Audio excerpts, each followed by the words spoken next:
A man has been arrested in Jordan. This person is believed to be the partner of the murdered woman, Jamey Carney, who died in Killarney last week. It has been reported that the suspect was with Jamey on the Monday evening of last week before flying to Jordan. But Ireland doesn't have an extradition treaty with the country. So what happens now? Well, it's very straightforward when it comes to European countries because they're governed by the European arrest warrant scheme. But any other countries outside of that, apart from Britain, you need a specific treaty allowing for extradition between those countries and Ireland. And unfortunately, there isn't actually a treaty between Jordan and Ireland. So it'll be very, very difficult for the Irish authorities to extradite somebody from Jordan.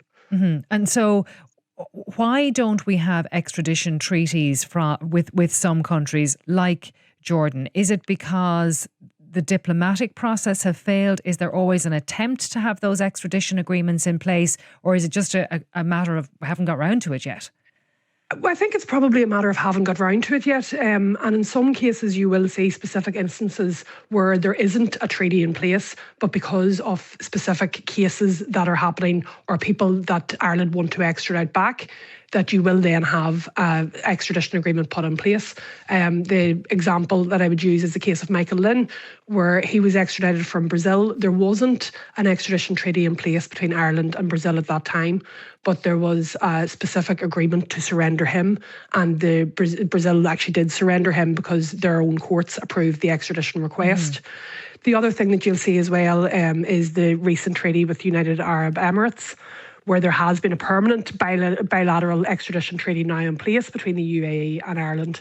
And that was, I think, mostly based on the fact that Ireland wanted to extradite specific people from the UAE back to Ireland. So they went and negotiated this permanent treaty and have that in place now. But that hasn't been done for Jordan. There is a treaty in place for Turkey, but not one for Jordan. Okay. Now, it was interesting in this case, it was reported that the Americans were involved in apprehending this suspect. Does that change things at all, do you think, from an extradition point of view, or an agreement being reached outside of a specific extradition agreement?